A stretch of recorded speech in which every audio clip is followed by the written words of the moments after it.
Olá, meu nome é Douglas, eu sou estudante da licenciatura em Física da UTF-PR. Oi, eu sou o Leandro, somos colegas, também sou estudante aqui do curso de Física, estamos no 8º período e hoje a gente vai mostrar o experimento do Frank Hertz.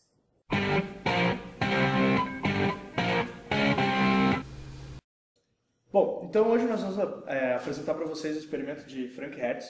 James Frank e Gustav Hertz, eles foram físicos da época mais ou menos ali que conviveram com Einstein e principalmente, nesse caso, com o Bohr, que foi um grande cientista que conseguiu montar um modelo atômico aceito na época. Com isso, eles quiseram provar que o Bohr estava certo com relação às energias quantizadas dos elétrons. No nosso experimento aqui, que foi mais ou menos o que eles fizeram na época, nós temos uma unidade de controle, o forno, que vai ser melhor explicado daqui a pouco, e o nosso software de controle, no qual nós podemos controlar tanto a temperatura em que o forno vai chegar, como a tensão envolvida no nosso experimento. Esse experimento foi muito importante e conseguiu provar mesmo que as energias dos elétrons eram quantizadas e ganhou o Prêmio Nobel em 1925, mais ou menos 10 anos depois da realização do experimento e do lançamento do artigo sobre isso. Esse experimento resultou em vários trabalhos publicados por eles em 1914, 1915, várias contribuições de outras pessoas, que culminou com o Nobel em 1925. Aqui dentro do forno, nós temos o tubo de Frank Hertz. Ou seja, eles elaboraram um tubo de vácuo e dentro tem gás de mercúrio. Nós podemos controlar aqui 3 tensões. A tensão que vai passar pelo cátodo, onde vai tirar os elétrons. A tensão de aceleração, que vai ser do cátodo até a grade. E a tensão do anodo, que é a tensão de retardamento, ou seja, vai ser uma tensão que vai dificultar a passagem dos elétrons da grade até o anodo. Então aqui nesse applet nós temos basicamente o tubo de Frank Hertz que nós temos dentro do forno. Nós temos o cátodo, a grade e o anodo. Nós podemos ajustar aqui os potenciais. Nós vamos tentar deixar próximo do que a gente tem lá no computador. A gente vai ajustar o potencial do cátodo para 6,3. Como você sabe que é 6,3? Ali está 6, já passou do 6 já. Né? Tem que voltar um pouco, bem pouco. Isso. Aí tá bom. 6,3. Ah, apareceu lá. Tá. Isso, aparece aqui. Então aqui vai ser um potencial para a gente poder arrancar os elétrons. O potencial do filamento à grade, esse potencial de aceleração, o máximo do applet é 10 volts. No forno, no experimento do Frank Hertz ali, a gente tem 60 volts. Então essa tensão vai variar de 0 a 60 volts lá no nosso experimento.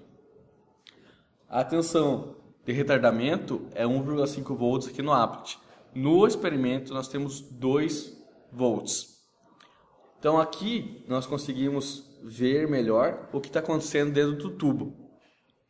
Os elétrons são acelerados por esse potencial da grade, porque aqui está o filamento positivo, tá?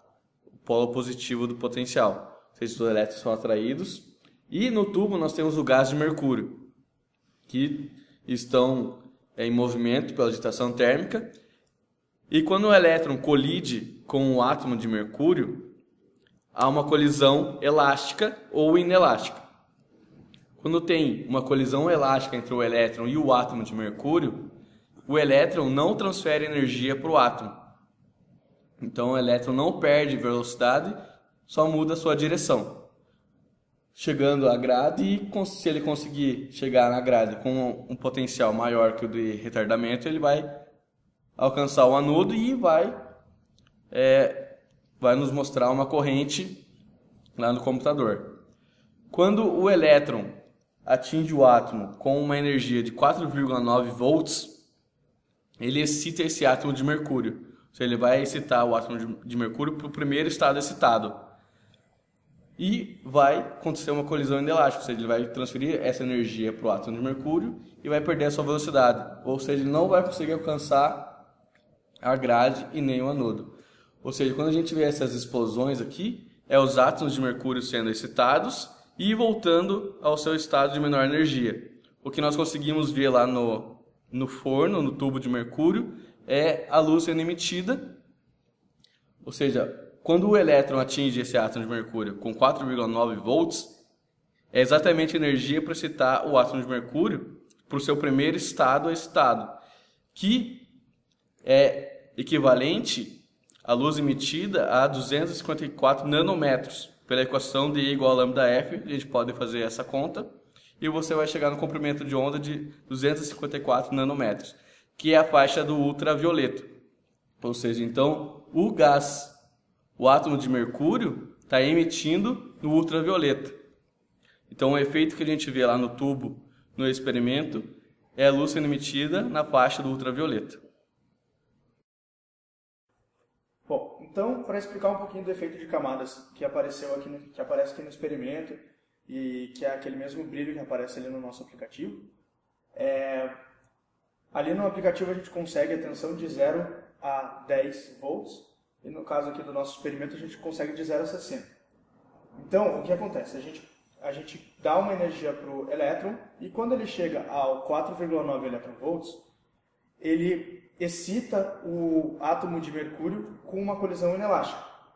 Essa excitação faz com que o átomo de mercúrio ele emita energia em forma de luz ao voltar ao seu estado fundamental. Como isso aparece ali? Seria a camada que aparece de luz no forno e a primeira queda de corrente que aparece aqui também no gráfico. Então, o elétron ele tenta chegar lá e ele bate no átomo de mercúrio, transmite a energia para o átomo de mercúrio e não consegue chegar no nosso ânodo. Por ele não conseguir chegar no ânodo, existe essa queda de corrente. E assim sucessivamente. A segunda camada de luz que acontece ali é quando a voltagem vai aumentando, a gente vai recebendo corrente até o momento em que o elétron tem a energia de 9,8 eletronvolts.